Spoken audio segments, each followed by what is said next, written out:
Look at all these rocks. Yes, these are rocks.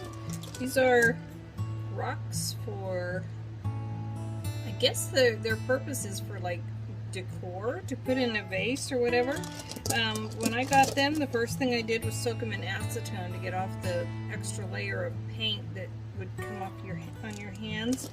I'm going to be using these to make jewelry, to make pendants. These flatter ones are really good for that. The bigger ones, I'm not sure what I'll do with the big ones, but there's a lot of really nice flat ones like this that will work really well in pendants. So I'm excited about that. You want to see what they look like when they're done? How to make them? Well, let's do that.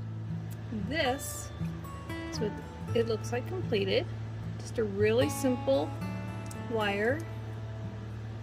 I like to use stainless steel because it work hardens really, really fast. I have used copper for pendants. This is a 4-strand on a little bit thicker. This is a 2-strand. This one, the wire still bends around a little bit, so I don't really feel comfortable with it, and I did try to work harden that one in the tumbler. This one is like, it's there. It's not going anywhere, and that's the beauty of stainless steel. So we're just going to do a simple 2-strand. I'm going to show you how to do that. And